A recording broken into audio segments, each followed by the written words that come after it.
Hello and welcome to Pastor Chats. My name is John Cleveland. I am a Reformed Presbyterian pastor in the EPC. That's the Evangelical Presbyterian Church. And I bring that up because just a couple of weeks ago, week of June 16th, I got to attend our denomination's General Assembly or Synod. And if you don't know what that is, in the Presbyterian world, every year there is a General Assembly where all of the pastors, called teaching elders, and the lay leaders, ruling elders, get together to vote on changes to our governing documents, policies, missions, money, all that kind of stuff. Now, 3 times a year, there will be more local meetings of churches called presbyteries, but then once a year, there will be a full meeting where all the presbyteries gather together. And that's what this was.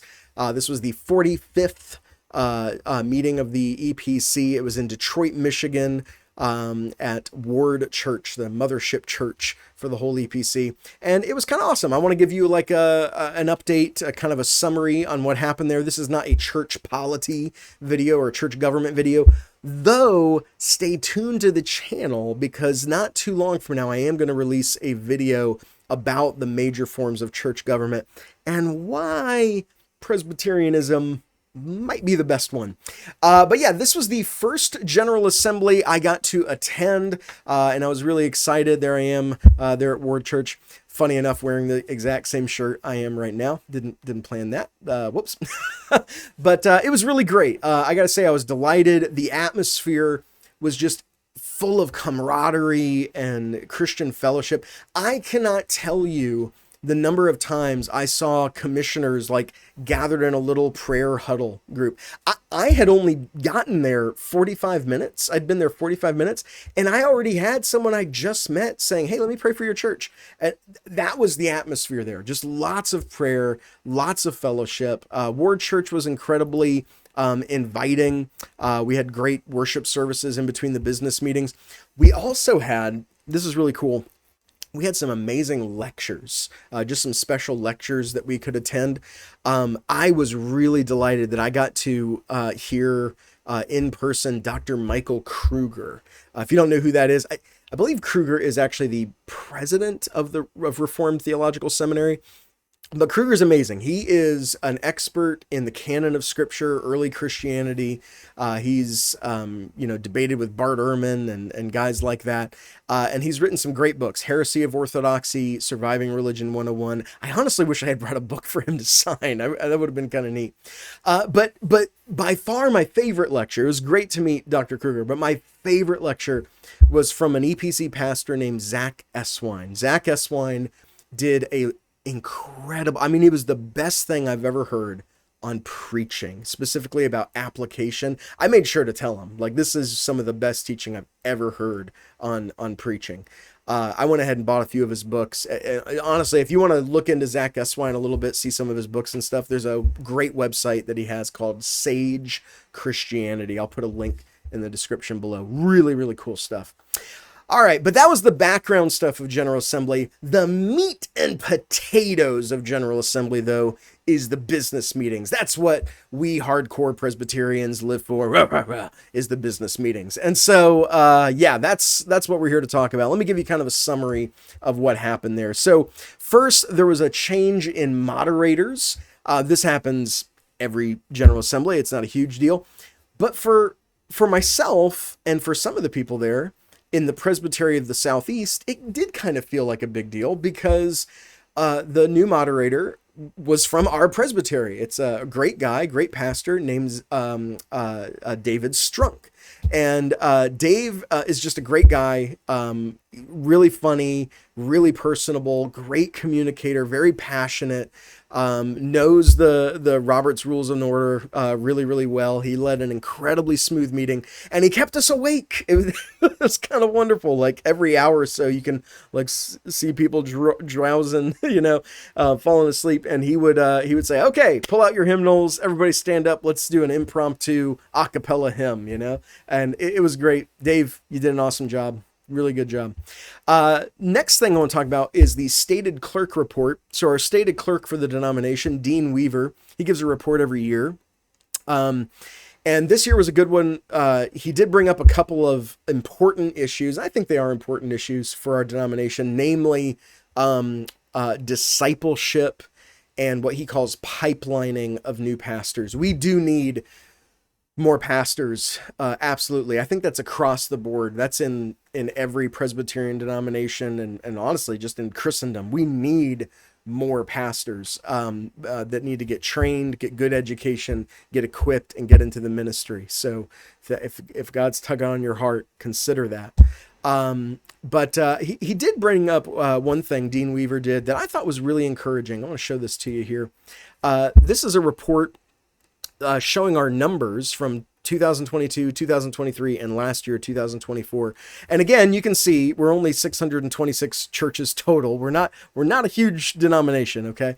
But the number of churches has stayed pretty much the same. Our membership has stayed pretty much the same. But what's amazing is in that time, and consider this is all post-COVID, we're not like hemorrhaging churches. We're not hemorrhaging members, and we are increasing pretty significantly the number of our baptisms and professions of faith. And that to me is so encouraging because we're at a time when honestly, a lot of major denominations are making some really poor choices, going liberal, doing some really silly things. The PCUSA, for example, last year lost, PCUSA, if you don't know, is the largest Presbyterian denomination in America. They lost 140 churches and 50,000 members. That's significant. That's really significant. And we'll talk a little bit more about PCUSA in just a moment. But I just thought that was pretty encouraging numbers there. Let's see here. Partnerships. So there were some changes to our denomination's fraternal partnerships. There were a couple of partnerships we just dissolved because they weren't really existing anyway. And we started a new partnership at this General Assembly with the Presbyterian Church of Ireland. I don't have a great Irish accent despite the beard, but that's exciting. That's pretty cool. And there were also some delegates at this year's General Assembly from the Evangelical Church of Egypt. So that means we might be going into partnership with them here pretty soon. Let's talk overtures. Okay, there were some changes to the way overtures are presented and dealt with. So what's an overture? An overture is when a lower court, like a presbytery or a session, a church session, appeals to a higher court, specifically here in this case to the General Assembly. And in order to make a recommendation for something in the Book of Order to be changed or something to happen, right? That's an overture. And basically what this vote was, this was something that was already voted on last year, and it was stuff that all the presbyteries had now voted on. And now we're just ratifying it. We were just confirming it. And basically what's happened now is the stated clerk is now required to publicly disseminate any information from an overture to the EPC in a timely manner before General Assembly.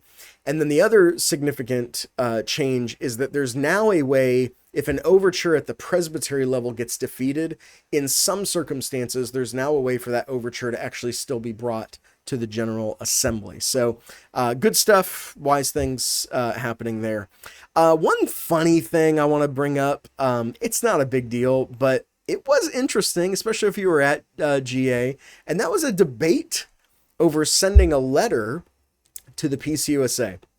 So New River Presbytery, they made a recommendation that the stated clerk of the EPC go ahead and write a letter to the PCUSA demanding that they release funds for foreign missionaries, for the PCUSA's foreign missionaries. Now, why? Okay, well, if you don't know this, the PCUSA, they're hemorrhaging churches, they're hemorrhaging members, they're not doing great, and they're doing so bad that they've actually ceased funding for their entire foreign missions board. They're no longer paying foreign missionaries at all.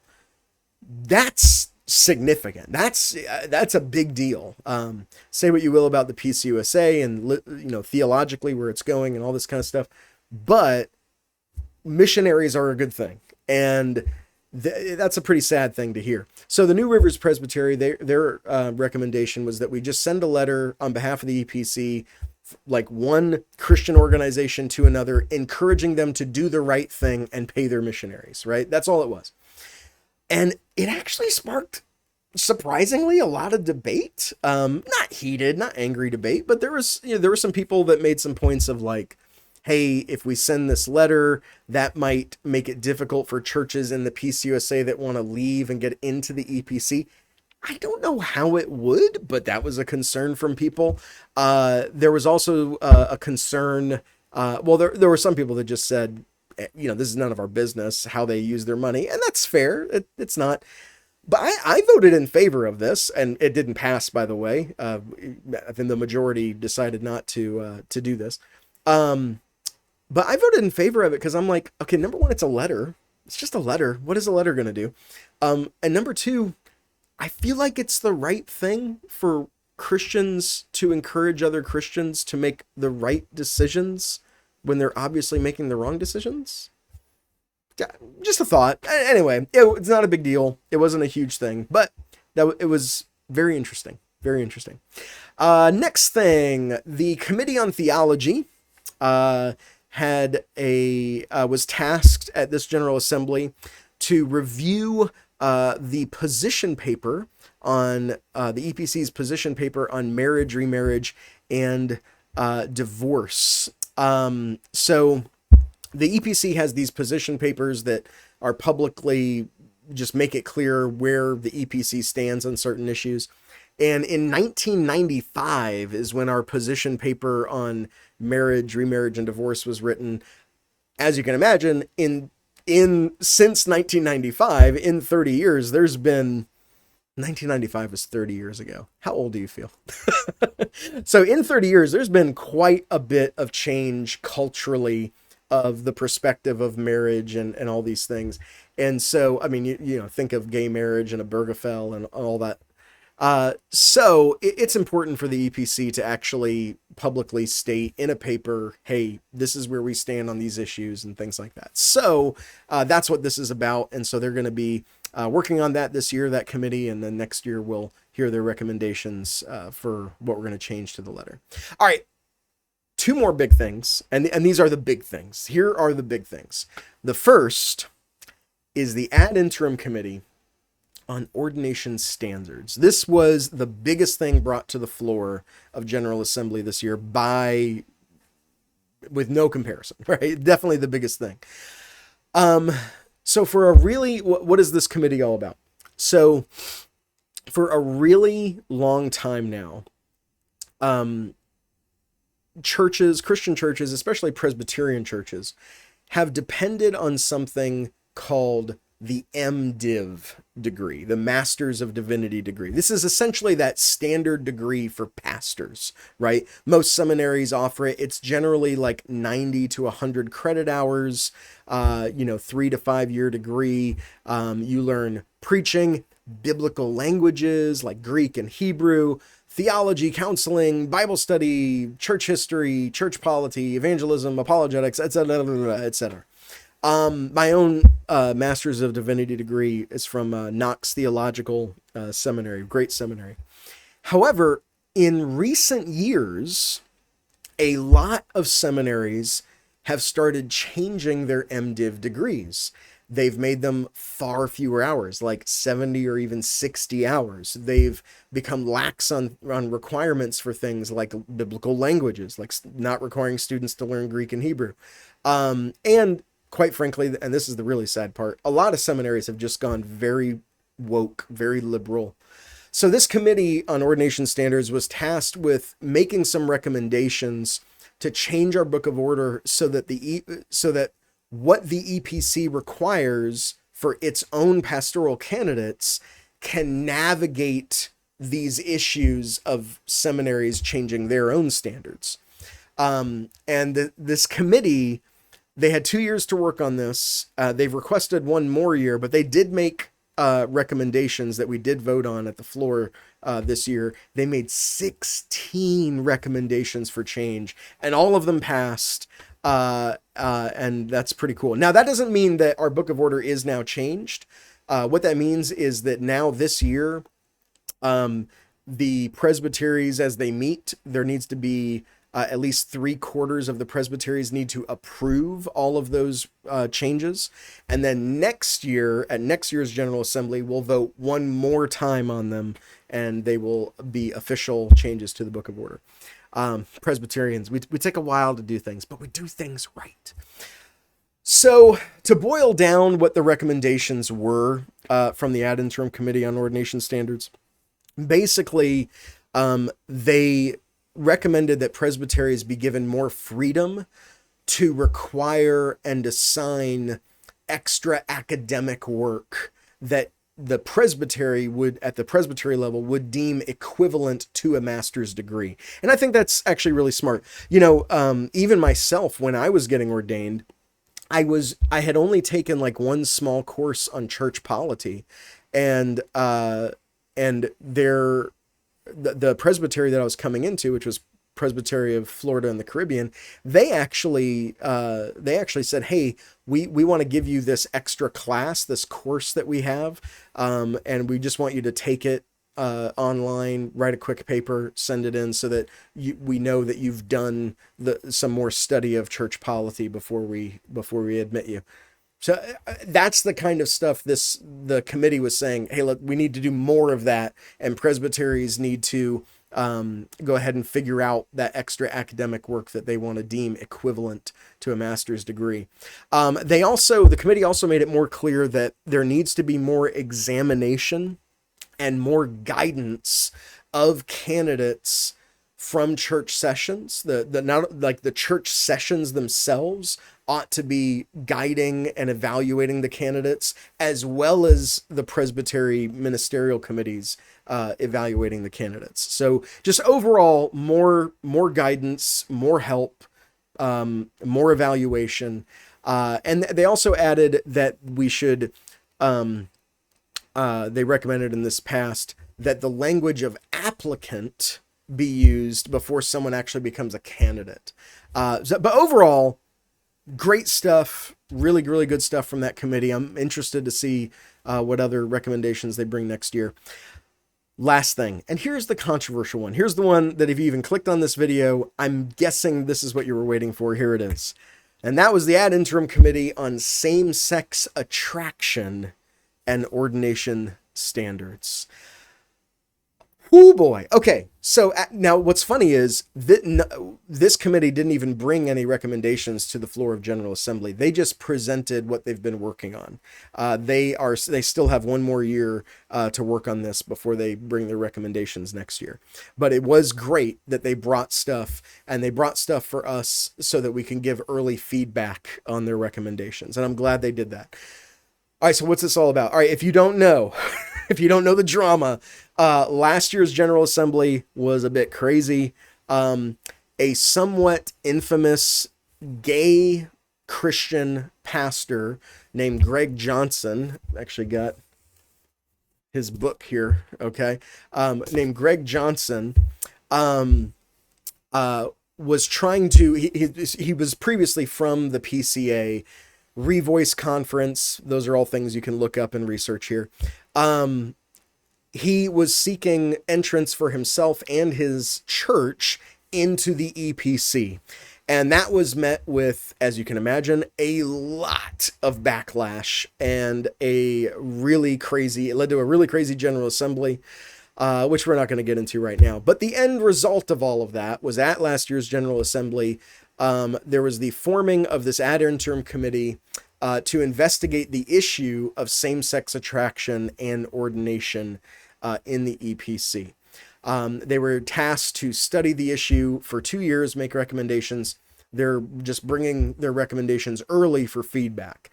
And so at a networking lunch, which I was a part of, there were, I don't know how many hundreds of pastors and ruling elders there, commissioners, that listened to the committee as they presented their entire report on all the changes they're recommending. And then they allowed everyone to come up to the microphones and voice their opinions, give their feedback and whatnot.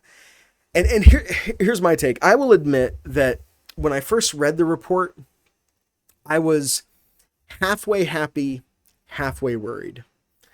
A lot of what the committee did, honestly, I thought was really great, cementing in the Westminster and in Scripture what the standards are for a pastor.